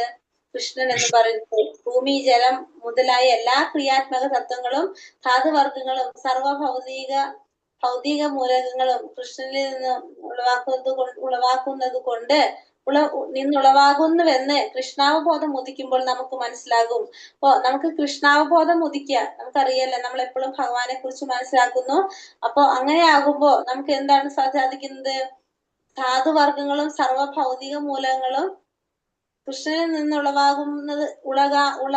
കൃഷ്ണനിൽ നിന്ന് ഉളവാകുന്നുവെന്ന് കൃഷ്ണാവബോധം ഉദിക്കുമ്പോ നമുക്ക് മനസ്സിലാകും. അപ്പോ എല്ലാതും ആരിൽ നിന്നാണ് ഉണ്ടാക്കുന്നത്? ഭഗവാനിൽ നിന്നാണ് ഉണ്ടാക്കുന്നതെന്ന് നമുക്ക് മനസ്സിലാകുന്നത് എപ്പോഴാണ്? കൃഷ്ണാവബോധം ഉദിക്കുമ്പോ. ഭഗവാനെ കുറിച്ച് ശരിയായ രീതിയിൽ ആ ജ്ഞാനം നേടുമ്പോഴാണ് നമുക്ക് മനസ്സിലാകുന്നത് എല്ലാത്തിന്റെയും ആരാണ് ഉടമസ്ഥൻ? ഭഗവാനാണ്. എല്ലാം ഭഗവാനിൽ നിന്നാണ് ഉണ്ടാകുന്നത് എന്നുള്ളത് നമുക്ക് മനസ്സിലാക്കാൻ സാധിക്കും. ഈ പ്രപഞ്ചത്തില് ചലിക്കുന്നതും ചലിക്കാത്തതുമായിട്ടുള്ള ഏതൊരു വസ്തുവും ആരിൽ നിന്നും ഉത്ഭവിച്ചതാണ്? ഭഗവാനിൽ നിന്ന് ഉത്ഭവിച്ചതാണ്. ബീജമാം സർവഭൂതാനാം വിധി പാർത്ഥാസനാഥനം ബുദ്ധിമതാസ്മി തേജസ്വിനാമഹം. ബുദ്ധിപുത്ര, സർവ്വജീവജാലങ്ങളുടെയും ആദ്യ ബീജം ഞാനാണെന്ന് നീ അറിയണം. ബുദ്ധിമാന്മാരുടെ ബുദ്ധിയും ശക്തിയും തേജസ്സുകളുടെ തേജസ്സും ഞാൻ തന്നെ. ഇവിടെ എന്താ പറഞ്ഞത്? സർവ്വ ജീവജാലങ്ങളുടെയും ആദ്യ ബീജം ആരാണ്? ഞാൻ തന്നെയാണ് എന്ന് പറയാണ് ഭഗവാൻ. സർവ്വ ജീവജാലങ്ങളുടെയും ആദ്യ ബീജം ഞാൻ തന്നെയാണ്. പിന്നെ ബുദ്ധിമാന്മാരുടെ ബുദ്ധി, ശക്തിമാന്മാരുടെ ശക്തി, തേജസ്സുകളുടെ തേജസ്, ഇതെല്ലാം ആര് തന്നെയാണ്? ഭഗവാൻ തന്നെയാണ്. അപ്പൊ ബുദ്ധിമാന്മാർക്കുള്ള ബുദ്ധിയും ശക്തിമാന്മാരുടെ ശക്തി, ആ തേജസ്സും എല്ലാം ഭഗവാൻ തന്നെയാണെന്ന് ഭഗവാൻ ഇതിൽ പറയാണ്. പ്രപഞ്ചത്തിലെ ജീവിവർഗങ്ങൾ 84 ലക്ഷം, ഇവിടെയെല്ലാം ആദിമ ബീജം ഭഗവാൻ കൃഷ്ണനാണ്. അപ്പൊ എത്രത്തോളം ജീവജാലങ്ങൾ ഉണ്ടാകെ? 84 ലക്ഷം ജീവിവർഗങ്ങൾ. 84 ലക്ഷം ജീവിവർഗങ്ങൾക്കെല്ലാം ആദ്യ ബീജം പ്രദാനം ചെയ്തത് ആരാണ്? ഭഗവാനാണ്. അതുകൊണ്ട് ഭഗവാനെ നമുക്ക് എന്ത് പറയാം? പിതാവെന്ന് പറയാനായിട്ട് സാധിക്കും അല്ലെ. ബ്രഹ്മം അവ്യക്തിഗതവും പരബ്രഹ്മം വ്യക്തിഗതവുമാണ്. അപ്പൊ ബ്രഹ്മം എന്ന് പറയുന്നത് അവ്യക്തിഗതമായിട്ടുള്ളതും പിന്നെ പരബ്രഹ്മം എന്ന് പറയുന്നത് വ്യക്തിഗതവുമാണ്. അവ്യക്തിഗതമായ ബ്രഹ്മം വ്യക്തിഭാവത്തിൽ നിലകൊള്ളുന്നുവെന്നാണ് ഭഗവത്ഗീതയുടെ സിദ്ധാന്തം. അപ്പൊ അവ്യക്തിഗതമായ ബ്രഹ്മം വ്യക്തിഭാവത്തിൽ നിലകൊള്ളുന്നുവെന്നാണ് ഭഗവത്ഗീത സിദ്ധാന്തം. അവ്യക്തമായിട്ടുള്ള ബ്രഹ്മം ഭഗവാൻ ഇവിടെ എന്താ പറയുന്നത്, അവ്യക്തമായൊരു ബ്രഹ്മം എന്ന് പറയുമ്പോ ഭഗവാൻ എന്തില്ല, അവിടെ രൂപമില്ല അല്ലെ. അവ്യക്തിഗതം എന്ന് പറയുമ്പോ രൂപമില്ല. അപ്പൊ അങ്ങനെ വരുമ്പോ ആ ബ്രഹ്മം വ്യക്തിഭാവത്തിൽ അതാണ് എന്തിൽ പറയുന്നത്, ഭഗവത്ഗീതയില് പറയുന്നത്. ബുദ്ധി ഇല്ലെങ്കിൽ ആർക്കും പ്രവർത്തിക്കാനാവില്ല, താനാണ് ബുദ്ധിക്ക് കാരണമെന്ന് കൃഷ്ണൻ പറഞ്ഞിട്ടുണ്ട്. അപ്പൊ ബുദ്ധി ഇല്ലെങ്കിൽ ആർക്കും പ്രവർത്തിക്കാനായിട്ട് സാധിക്കില്ല, താനാണ് എല്ലാത്തിനും കാരണമെന്നും പിന്നെന്താണ്, ബുദ്ധിഹീനന്മാർക്ക് ഭഗവാൻ ഒരിക്കലും അറിയാൻ സാധിക്കില്ല എന്നുള്ളതും ഭഗവാൻ ഇവിടെ പറയുന്നുണ്ട്. ബീജമാം സർവഭൂതാനാം വിദ്ധി പാർത്ഥ സനാതനം ബുദ്ധിർബുദ്ധിമതാമസ്മി തേജസ്വിനാമഹം ബലാം ബലവതം ചാഹം കാമരാഗാവിവർജിതം ധർമാവിരുദ്ധഭൂതേഷു കാമോസ്തി ഭരതർഷഭ ബലം ബലവതാം ചാഹം കാമരാഗാവിവർജിതം ധർമാവിരുദ്ധഭൂതേഷു കാമോസ്തി ഭരതർഷഭ. അല്ലയോ ഭരതർഷഭ, ഞാനാണ് ബലവാന്മാരുടെ കാമരാഗ വിവർജിതമായ ബലം, ധർമ്മവിരുദ്ധമല്ലാത്ത ലൈംഗിക ജീവിതവും ഞാൻ തന്നെ. ഇവിടെ പറയാണ് ബലവാന്മാരുടെ കാമരാഗ വിവർജിതമായ ബലം ഞാൻ തന്നെയാണ്. പിന്നെ ധർമ്മവിരുദ്ധമല്ലാത്ത ലൈംഗിക ജീവിതവും ആര് തന്നെയാണ്, ഭഗവാൻ തന്നെയാണെന്ന് ഭഗവാൻ ഇവിടെ പറയാണ്.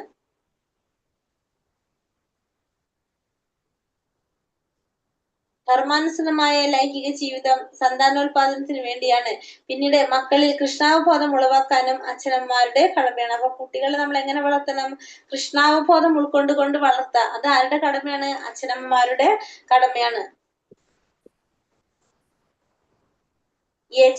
സാത്വികോ ഭാവ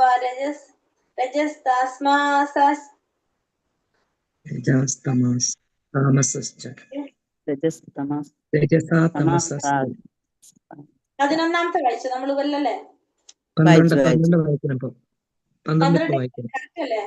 12 വായിച്ചില്ല, ഇപ്പൊ വായിച്ചത് 12ാമത്തെ. ഓക്കെ എനിക്ക് ശ്ലോകം തെറ്റിപ്പോയി തോന്നി. സ്വാത്വിക ഭാവ രാജസാമസാശ്ചയേ മത്ത ഏവേദി താൻ വിധി നാദേഹം തേഷു തേ മയി. സ്വാത്വികങ്ങളും രാജസങ്ങളും താമസങ്ങളുമായ എല്ലാ അവസ്ഥകളും എന്റെ ശക്തിയുടെ ബഹിസ്ഫുരണങ്ങളാണ്. അപ്പൊ ഭഗവാൻ ഇനി പറയുന്നത് എന്താണ്, ഗുണങ്ങള്, രാജസികമായിട്ടുള്ള, സാത്വികമായിട്ടുള്ള, താമസികമായിട്ടുള്ള ഗുണങ്ങള്, ഇതിന്റെ എല്ലാ അവസ്ഥയും ആരുടെ ശക്തിയുടെ ബഹിസ്ഫുരണങ്ങളാണ്. ഇതും നിയന്ത്രണത്തിലുള്ളതാണ്. ഒരർത്ഥത്തിൽ അവയെല്ലാം ഞാൻ തന്നെ. അപ്പൊ ഇതും ആര് തന്നെയാണ്, ഭഗവാൻ തന്നെയാണ്. എങ്കിലും ഞാൻ അവയ്ക്ക് അധീനനല്ല, ഞാൻ ഭൗതിക ഗുണങ്ങൾക്ക് അധീനനല്ല, മറിച്ച് അവയെല്ലാം എന്നിൽ നിലകൊള്ളുന്നു. അപ്പൊ ഇത്തരത്തില് ഈ 3 ഗുണങ്ങള്, സാത്വികം, രാജസികം, താമസികമായിട്ടുള്ള എല്ലാ അവസ്ഥകളും എന്റെ ശക്തിയുടെ തന്നെ ബഹിസ്ഫുരണങ്ങളാണ്. ഒരർത്ഥത്തിൽ അവയെല്ലാം ആര് തന്നെയാണ്, ഭഗവാൻ തന്നെയാണ്. എങ്കിലും ഞാൻ അതിന് അധീനനല്ല. അപ്പൊ ഭൗതിക ഗുണങ്ങൾക്ക് ഭഗവാൻ ഒരിക്കലും ഭൗതിക ഗുണങ്ങൾക്ക് അതീതനല്ല. ഭഗവാൻ അതുകൊണ്ട് എന്ത് വിളിക്കുന്നുണ്ട്, നിർഗുണൻ. ഭഗവാന്റെ ഒരു പേരെന്താണ്, നിർഗുണൻ എന്ന്. കാരണം ഭഗവാനിൽ നിന്നാണ് ഇതൊക്കെ ഉത്ഭവിച്ചിരിക്കുന്നത്. പക്ഷെ ഇതിനൊന്നും ആർക്ക് ബന്ധമില്ല, ഭഗവാന് ബന്ധമില്ല. ഭഗവാൻ ഇതിനൊക്കെ അതീതനാണ്, അധീനനല്ല, അതീതനാണ്. അതുകൊണ്ട് ഭഗവാനെ നമുക്ക് എന്തെന്ന് പറയാം, നിർഗുണൻ എന്നുകൂടി പറയാനായിട്ട് സാധിക്കും. ത്രിഭിർഗുണമയർ ഭാവൈരേഭി സർവമിതം ജഗത് മോഹിതം നാഭിജാനാതി മാമേത്യാപരമവ്യയം. ത്രിഗുണങ്ങളാൽ, അതായത് സത്വരജ തമോ ഗുണങ്ങളെ വ്യാമോഹിതരായ ഈ ലോകം ഇവയ്ക്ക് അതീതനും അവ്യയനുമായ എന്നെ അറിയുന്നില്ല. ഇപ്പൊ ത്രിഗുണങ്ങളാൽ വ്യാമോഹിതരായിട്ടുള്ള ഈ ലോകത്തിൽ എല്ലാവർക്കും എന്താണ്, ഈ ത്രിഗുണങ്ങളിൽ ഏതെങ്കിലും ഒന്ന് സ്വാധീനിക്കപ്പെട്ടിട്ടുണ്ടാവും. അതുകൊണ്ട് അവരുടെ യഥാർത്ഥ മൂലസ്വരൂപത്തെ കുറിച്ച് മറന്നു പോകാണ് അവര്. അതുകൊണ്ട് തന്നെ അവർക്ക് ആർക്കും ആരറിയാൻ സാധിക്കുന്നില്ല, ഭഗവാൻ അറിയാനായിട്ട് സാധിക്കില്ല. കാരണം നമ്മൾ ഈ ഭൗതിക ലോകത്തിൽ വരുമ്പോൾ ഏതെങ്കിലും ഒരു ഗുണം നമ്മളെ സ്വാധീനിച്ചിട്ടുണ്ടാവും എപ്പോഴും, അല്ലെ? അപ്പൊ അതുകൊണ്ട് തന്നെ അവർക്ക് എന്തറിയാൻ സാധിക്കുന്നില്ല, ഈ ഭഗവാനെ കുറിച്ച് മനസ്സിലാക്കാനായിട്ട്, അവ്യയനായിട്ടുള്ള ഭഗവാനെ അവർക്ക് അറിയാനായിട്ട് സാധിക്കില്ല.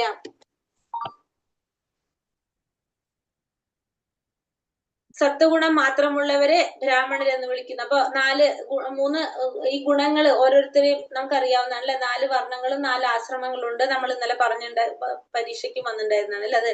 അപ്പൊ അതില് ബ്രാഹ്മണര് എന്ന് പറയുന്ന ബ്രാഹ്മണര് ഏതൊക്കെയാണ് വരുന്നത്? ആശ്രമങ്ങളും പിന്നെ വർണ്ണങ്ങൾ ഏതൊക്കെയാണ്? 4 ബ്രാഹ്മണർ, ക്ഷത്രിയ, വൈശ്യ, ശൂദ്രർ. അല്ലെ? ബ്രാഹ്മണര് ഏത് ഗുണത്തിലാണ് വരുന്നത്? സത്വഗുണത്തിലാണ് ബ്രാഹ്മണര് വരുന്നത്. രജോ ഗുണത്തിലുള്ളവർ ആരായിട്ട് പറയാം നമുക്ക്? ക്ഷത്രിയരെന്ന് പറയാം. പിന്നെ വൈശ്യരെന്ന് പറയുമ്പോ രജോ ഗുണം ഉണ്ടാവും, എന്ത് ഗുണം ഉണ്ടാവും? തമോ ഗുണം ഉണ്ടാവും. പിന്നെ വന്നിട്ട് ശൂദ്രർ എന്ന് പറയുന്നത് തമോ ഗുണത്തിലുള്ളവരായിരിക്കും. ത്രിഗുണങ്ങളാൽ വ്യാമോഹത്തിൽപ്പെട്ടവർക്ക് ശ്രീകൃഷ്ണൻ ഈ ഭൗതിക പ്രകൃതിക്ക് അതീതനും സർവേശ്വരനുമാണെന്ന് അറിഞ്ഞുകൂടാ. അപ്പൊ ഈ ത്രിഗുണങ്ങൾ സ്വാധീനിച്ചു കഴിഞ്ഞാൽ അവർക്ക് ആരറിയില്ല? ഭഗവാനെ മനസ്സിലാക്കാനായിട്ട് സാധിക്കില്ല. ഈ ഭൗതിക പ്രകൃതിക്ക് അതീതനായിട്ടുള്ള സർവേശ്വരനായിട്ടുള്ള ഭഗവാനെ കുറിച്ച് അറിയാനായിട്ട് ഈ ത്രിഗുണങ്ങളിൽ വ്യാമോഹിതരായവർക്ക് സാധിക്കില്ല. പ്രകൃതിയുടെ ഈ ഗുണങ്ങൾക്കും അതീതമാണ് കൃഷ്ണാവബോധം. അപ്പൊ കൃഷ്ണാവബോധം എന്ന് പറയുന്നത് ഭൗതിക പ്രകൃതിയുടെ ഈ 3 ഗുണങ്ങൾക്കും അതീതമായിട്ടുള്ളതാണ് കൃഷ്ണാവബോധം എന്ന് പറയുന്നത്. ഇപ്പൊ നമ്മള് സത്വരജോ തമോ ഗുണത്തില് ഇരിക്കുമ്പോ നമ്മൾ ആരെയാണ് ആരാധിക്കുന്നത്? സത്വഗുണത്തിൽ ഇരിക്കുമ്പോ ദേവന്മാരെ. ഭഗവാൻ ആരാധിക്കുന്നവര് ആരായിരിക്കും? വിശുദ്ധ സത്വഗുണത്തിലുള്ളവർ, ബ്രാഹ്മണരായിരിക്കും. വിശുദ്ധ സത്വഗുണത്തിലുള്ളവർ. അതെ, പ്രകൃതിയുടെ 3 ഗുണങ്ങൾക്കും അതീതമായിട്ടുള്ളതാണ് എന്ത്? കൃഷ്ണാവബോധം. അപ്പൊ 3 ഗുണങ്ങൾക്കും അതീതമായിട്ടുള്ളത് ആരാണോ അവരായിരിക്കും ആരാധിക്കുന്നുണ്ടാവുക? ഭഗവാൻ ആരാധിക്കുക. അപ്പൊ 3 ഗുണങ്ങൾക്കും അതീതരായിട്ടുള്ളവർ ആരാണ്? അവരാണ് വിശുദ്ധ സത്യത്തിലുള്ളവര്. അവരാണ് ഭഗവാന്റെ ഭക്തന്മാരെന്ന് പറയാം. അവരാരാധിക്കുന്നത്? ഭഗവാൻ ആരാധിക്കുന്നവരായിരിക്കും ഈ വിശുദ്ധ സത്യത്തില് ഉള്ളവർ. ദേവി ഹേഷ്യ ഗുണമയ മമ മായാതുരത്തിയ മാമേവായേ പ്രപദ്യന്തേ മായാമേധാന്തരന്തിതേ. 3 പ്രകൃതി ഗുണങ്ങൾ അടങ്ങിയ എന്റെ ദിവ്യശക്തി അതിജീവിക്കുക എളുപ്പമല്ല, എന്നാൽ എനിക്കായി സ്വയം സമർപ്പിക്കുന്നവർക്ക് അത് നിഷ്പ്രയാസം സാധിക്കും. അപ്പൊ ഇവിടെ എന്താ പറഞ്ഞത്? പ്രകൃതി ഗുണങ്ങൾ അടങ്ങിയിട്ടുള്ള ദിവ്യശക്തി അതിജീവിക്കുക എന്ന് പറയുന്നത് അത്ര എളുപ്പമുള്ള കാര്യമല്ല ഭഗവാന്റെ.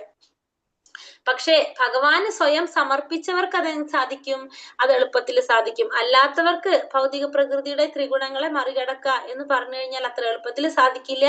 പക്ഷെ ഭഗവാന് സ്വയം സമർപ്പിച്ചവർക്ക് അത് നിഷ്പ്രയാസം സാധിക്കും. ജീവാത്മാക്കളിലെല്ലാം അവിടുത്തെ ശക്തിയുടെ അംശങ്ങളാകിയാൽ അവയ്ക്ക് ദിവ്യത്വമുണ്ട്. പക്ഷെ ഭൗതിക ശക്തിയുമായുള്ള സമ്പർക്കം കൊണ്ട് അതിന്റെ മൗലികമായ ദിവ്യപ്രഭാവം മൂടിപ്പെട്ടിരിക്കുന്നു.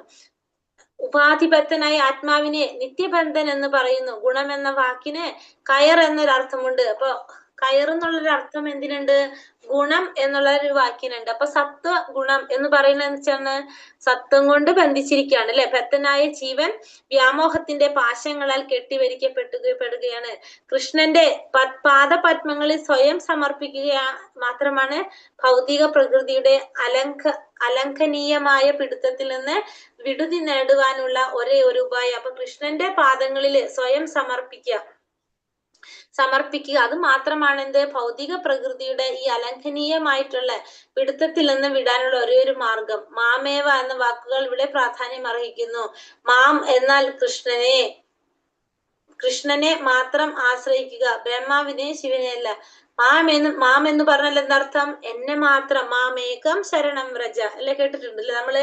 പിന്നെ അതേപോലെ തന്നെ എന്താണ് ഈ ശ്ലോകത്തിൽ എന്താ പറഞ്ഞത്? മാമേവയെ എന്ന് പറയുന്നത് അല്ലെ. ദേവി ഹേഷ്യ ഗുണമയി മമ മായ ദുരത്തിയ മാമേവായെ പ്രപദ്യന്തേ എന്നാ പറയുന്നത്. മാമേവായെ പ്രപദ്യന്തേ മായാമേധാം തരന്തിത്തെ. മാമേവ എന്ന് പറഞ്ഞ മാം എന്നാൽ കൃഷ്ണനെ മാത്രം ആശ്രയിക്കുക, വിഷ്ണുവിനെയോ ശിവനെയല്ല ആശ്രയിക്കേണ്ടത്.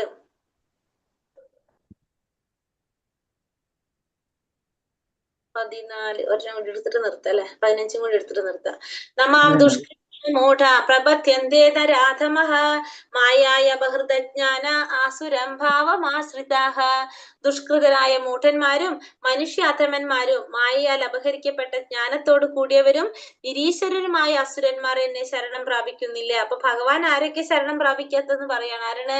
ദുഷ്കൃതരായ മൂഢന്മാര്, മനുഷ്യ അധമന്മാര്, മായയാൽ അപഹരിക്കപ്പെട്ട ജ്ഞാനത്തോട് കൂടിയവര്, അസുരന്മാര്, ഇവരാരും ആരെ ശരണം പ്രാപിക്കില്ല? ഭഗവാൻ ഒരിക്കലും ശരണം പ്രാപിക്കുന്നില്ല. ഭഗവത് ശരണാശ്രയം കൊണ്ട് മാത്രം ഇത് സാധ്യമാണെങ്കിൽ ബുദ്ധിശാലികളും പ്രവർത്തന നിരതരുമായവർക്ക് എന്തുകൊണ്ട് ലളിതമായ ഉപയോഗം സ്വീകരിച്ചുകൂടാ? ഭഗവത്ഗീത ഈ ചോദ്യത്തിന് സ്പഷ്ടമായ ഉത്തരം നൽകുന്നുണ്ട്.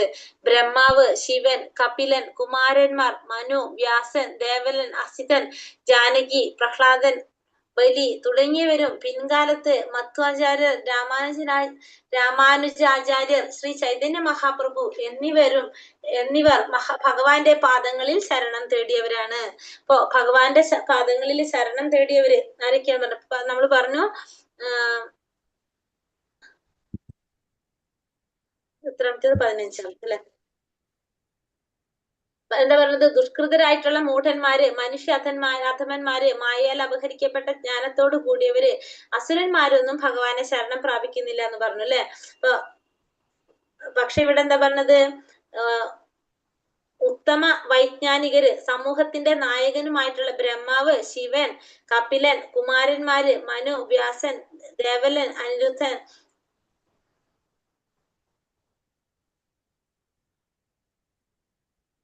ബ്രഹ്മാവ്, വ്യാസൻ, ദേവൻ, അസിതൻ, ജനകൻ, പ്രഹ്ലാദൻ, ബലി, അനിരുദ്ധൻ ഇല്ലേ? ഓക്കെ.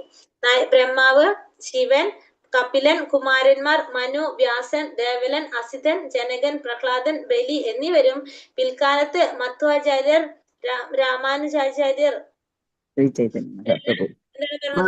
ഭഗവാന്റെ അസിതൻ എന്ന് പറഞ്ഞ ആരാ? ഇതോരോ ശ്രേഷ്ഠന്മാരുടെ പേരുകളാ പറയുന്നത് മാതാജി. അസിതൻ, ദേവലൻ, വ്യാസൻ, ഇതൊക്കെയല്ലേ പറഞ്ഞ പേരുകളാണ് ഇതൊക്കെ. ബ്രഹ്മാവ്, ശിവൻ, കപിലൻ, കുമാരന്മാര്, മനു, വ്യാസൻ, ദേവലൻ, അസിതൻ, ജനകൻ, ഇതൊക്കെ വിശിഷ്ട വ്യക്തികളാണ് ആ സമയത്തുള്ള. അസിതൻ കേട്ടിട്ടില്ല ഇതുവരെ, അതുകൊണ്ട്.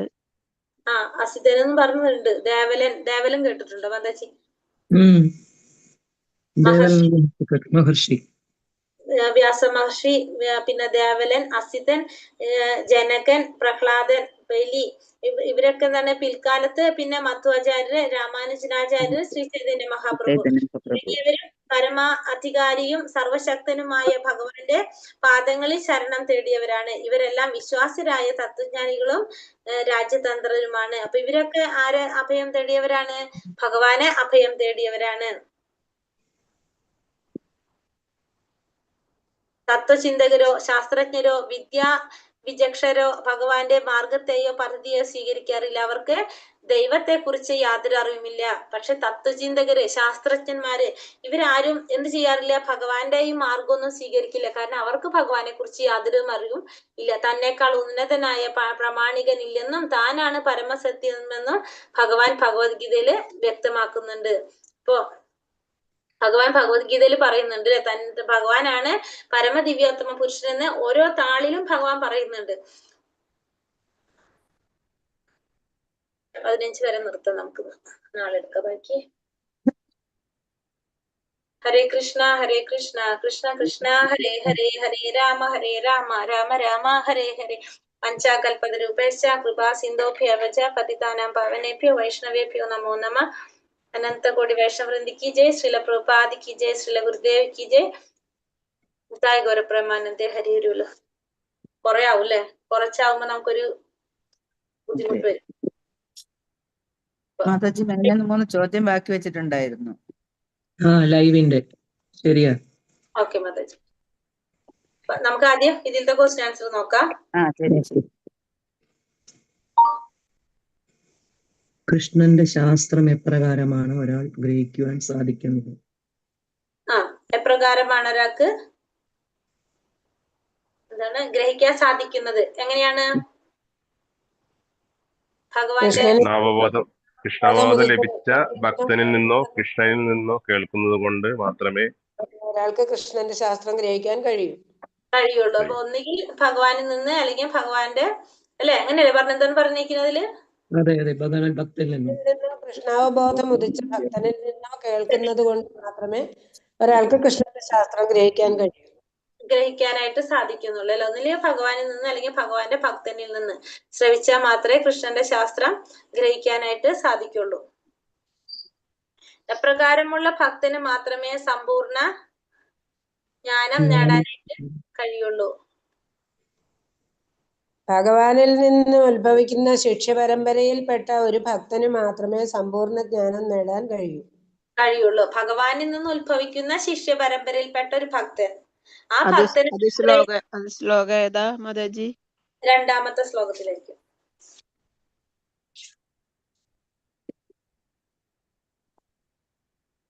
ഹരേ കൃഷ്ണ മാതാജി, ഞാന് ഹോസ്പിറ്റലിൽ പോണ ലീവ് ചെയ്യാണ് കേട്ടോ. ചെയ്തോളൂ പറയണമെന്നില്ല. പിന്നെ ലൈവാണ് കേട്ടോ, കട്ട് ചെയ്തിട്ടില്ല. അപ്പൊ രണ്ടാമത്തെ ക്വസ്റ്റ്യൻ തന്നെ, എപ്രകാരമുള്ള ഭക്തന് മാത്രമേ സമ്പൂർണ്ണ ജ്ഞാനം നേടാനായിട്ട് സാധിക്കുള്ളൂ? ആർക്കാണ് സാധിക്കുന്നത്? ഭഗവാനിൽ നിന്ന് ഉത്ഭവിക്കുന്ന ആ ശിഷ്യ പരമ്പരയിൽപ്പെട്ട ഒരു ഭക്തന് മാത്രമേ സമ്പൂർണ്ണ ജ്ഞാനം നേടാനായിട്ട് സാധിക്കുന്നുള്ളൂ. ബ്രഹ്മസാക്ഷാത്കാരത്തിന്റെ പരമകാഷ്ഠ ആരാണ്? ശ്രീകൃഷ്ണൻ, ഭഗവാൻ കൃഷ്ണൻ. ഭഗവാനാണ്. ഭക്തിരസാമൃത സിന്ധു 1-2-234 എന്താ പറയുന്നത്? പ്രേമപൂർവം തന്നെ സേവിക്കുന്നവരെ സാധ്യമല്ല, പ്രേമപൂർവം തന്നെ സേവിക്കുന്നവരിൽ കരുണ തോന്നി അവിടുന്ന് അവിടുത്തെ സ്വയം തന്നെ വെളിപ്പെടുത്തും. അതായത് സ്ഥൂല ഇന്ദ്രിയങ്ങൾ കൊണ്ട് കൃഷ്ണനെ അറിയാനായിട്ട് ആർക്കും സാധിക്കില്ല എന്ന് പറയുന്നത് അല്ലേ. സ്ഥൂല ഇന്ദ്രിയങ്ങൾ കൊണ്ട്, നമ്മുടെ ഇന്ദ്രിയങ്ങൾ കൊണ്ട് ഭഗവാൻ അറിയാനായിട്ട് ആർക്കും സാധിക്കില്ല. ഭഗവാനെ സേവിക്കുക, ഭഗവാൻ സ്വയം വെളിപ്പെടുത്തി തരും. അപ്പൊ നമ്മൾ എന്ത് ചെയ്യണം? ഭഗവാനെ സേവനം ചെയ്യുമ്പോ ഭഗവാൻ തന്നെ നമുക്ക് വെളിപ്പെടുത്തി തരാൻ ചെയ്യണത്. അല്ലാതെ നമുക്ക് ഭഗവാനെ കുറിച്ച്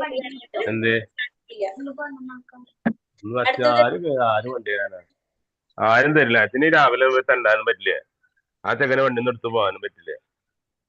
എന്തേ? അല്ലെങ്കിൽ പോകണ്ട, ലീവ് എടുത്തോ, പോകണ്ട, നാളെ ടൂറിന് പോയാൽ മതി. അടുത്ത ക്വസ്റ്റ്യൻ എന്താണ്?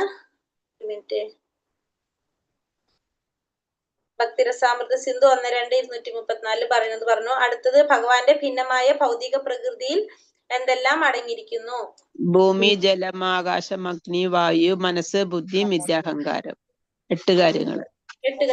ഭൂമി, ജലം, അഗ്നി, വായു, ആകാശം, മനസ്സ്, ബുദ്ധി, മിഥ്യാഹങ്കാരം. ഈ 8 അടങ്ങിയിട്ടുള്ളതാണ് എന്ത്? ഭൗതിക പ്രകൃതി എന്ന് പറയുന്നത്. ഭഗവാന്റെ 3 വിഷ്ണു രൂപങ്ങൾ ഏതൊക്കെയാണ്? കാരണോദകശായി വിഷ്ണു, ഗർഭോദകശായി വിഷ്ണു, ക്ഷീരോദകശായി വിഷ്ണു. കാരണോദകശായി വിഷ്ണു, ഗർഭോദകശായി വിഷ്ണു, ക്ഷീരോദകശായി വിഷ്ണു. എന്തുകൊണ്ടാണ് ബാല്യത്തിൽ നിന്ന് യൗവനത്തിലേക്കുള്ള ശരീരത്തിന്റെ പരിണാമം സാധ്യമാകുന്നത്? ദുഷ്ടശക്തിയായ ആത്മാവിന്റെ സാന്നിധ്യം ഉള്ളത് കൊണ്ടാണ് ബാല്യത്തിൽ നിന്ന് യൗവനത്തിലേക്കുള്ള ശരീരത്തിന്റെ പരിണാമം സാധ്യമാകുന്നത്. എന്തുകൊണ്ടാണത് സാധ്യമാകുന്നത്? ഉത്കൃഷ്ട ശക്തിയായിട്ടുള്ള ആത്മാവിന്റെ സാന്നിധ്യം ഉള്ളത് കൊണ്ട്. ആത്മാവില്ലെങ്കിൽ എന്ത് സാധിക്കില്ല? ബാല്യത്തിൽ നിന്ന് യൗവനത്തിലേക്കൊന്നും ശരീരത്തിന് പോകാൻ സാധിക്കില്ല അല്ലെ. കാരണം നമ്മളില്ല, നമ്മുടെ ശരീരം ഇല്ല പിന്നെ അല്ലെ. നമുക്കറിയാം, കാരണം ആത്മാവ് ഉള്ളത് കൊണ്ടാണ്, ആ ചേതന നമുക്ക് ഉള്ളത് കൊണ്ടാണ് നമ്മൾ ഇരിക്കുന്നതും നടക്കുന്നതും കിടക്കുന്നതും നമ്മളൊക്കെ ചെയ്യണം. ആത്മാവ് പോയി കഴിഞ്ഞാൽ പിന്നെ നമ്മൾ എന്തായി മാറി? ശരീരത്തിൽ നിന്ന് ആത്മാവ് പോയി കഴിഞ്ഞാല് പിന്നെ നമുക്ക് പറ്റും എന്തെങ്കിലും ചെയ്യാൻ? ഇല്ല, നമ്മൾ വെറും ശവമായി. നമ്മള് ജഡമായി, പേരും പോയി, ഒക്കെ പോയി അല്ലെ. അപ്പൊ നമ്മള് പേര് വരുന്നത് എവിടെയാണ്? അപ്പൊ നമ്മളെ ശരീരത്തിനെ മാത്രമാണ് നമ്മൾ ഇതൊക്കെ പറഞ്ഞുകൊണ്ടിരിക്കുന്നത്. ആ ശരീരത്തിന് പിന്നെ ഒന്നും ചെയ്യാൻ പറ്റുന്നില്ല നമുക്ക് അല്ലെ. ആ ആത്മാവ് പോയി കഴിഞ്ഞാൽ പിന്നെ നമ്മൾ ആ ശരീരത്തിനെ നമ്മൾ പറയുന്നത് എന്താണ്? ജഡം എന്നാ പറയുന്നത് അല്ലെ. നമ്മുടെ പേര് പോലും പിന്നെ പറയുന്നില്ല നമ്മള്. അതുകൊണ്ട് മനസ്സിലാക്കാൻ നമുക്ക് ആ ശരീരത്തിന്റെ പരിണാമം സാധ്യമാകുന്നത് എപ്പോഴാണ്? ആ ആത്മാവിന്റെ സാന്നിധ്യം ഉള്ളപ്പോൾ മാത്രമാണ് അത് സാധ്യമാകുന്നത്. ആദ്യത്തെ ജീവാത്മാവ് ആരാണ്? ബ്രഹ്മാവാണ് ആദ്യത്തെ ജീവാത്മാവ്. ഗുണം എന്ന വാക്കിന്റെ അർത്ഥം കയർ. ശ്ലോകം 14 മാമേവ എന്ന പദം കൊണ്ട് അർത്ഥമാക്കുന്നത് എന്താണ്? ഭഗവാനെ ആശ്രയിക്കുക. മാത്രം ആശ്രയിക്കുക. ഭഗവാനെ മാത്രം ആശ്രയിക്കുക എന്നില്ലേ? ഭഗവാനെ ആശ്രയിക്കാന്നോ ഭഗവാനെ മാത്രം എന്നാണോ? ഭഗവാനെ മാത്രം. ഭഗവാനെ മാത്രം ആശ്രയിക്കുക. ഭഗവാനെ മാത്രം ആശ്രയിക്കുക എന്നുള്ളതാണ് അർത്ഥാക്കുന്നത്. 14ാമത്തെ ശ്ലോകത്തിൽ പറയുന്നത് എന്താണ്? മാമേവ എന്നെ തന്നെ എന്ന് പറഞ്ഞില്ല, എന്നെ മാത്രം ആശ്രയിക്കുക എന്നാണ് പറയുന്നത്. എങ്ങനെയുള്ളവർക്ക് ഭഗവാൻ ഒരിക്കലും ശരണം പ്രാപിക്കാനായിട്ട് സാധിക്കില്ല? അത് നമ്മള് മൂഢന്മാര്, അസുരന്മാര്, 15ാമത്തേത്.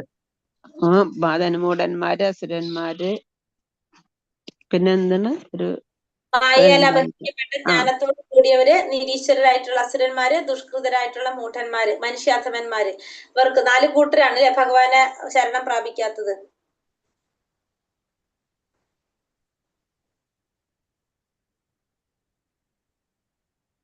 അപ്പൊ ഭഗവാൻ ശരണം പ്രാപിക്കാനായിട്ട് സാധിക്കില്ല. അപ്പൊ അവർക്കൊന്നും ഭഗവാനെ ശരണം പ്രാപിക്കാനായിട്ട് സാധിക്കാത്തവരാണ് ഈ പറഞ്ഞവരെല്ലാം. ദുഷ്കൃതരായ മൂഢന്മാര്, മനുഷ്യാധമന്മാര്, മായയാൽ അപഹരിക്കപ്പെട്ട ജ്ഞാനത്തോട് കൂടിയവര്, നിരീശ്വരരായിട്ടുള്ള അസുരന്മാർ, ഇവർക്കാർക്കും ഭഗവാനെ ശരണം പ്രാപിക്കാനായിട്ട് സാധിക്കില്ല. ഹരേ കൃഷ്ണ. പിന്നെ എടുത്തതിൽ എന്തെങ്കിലും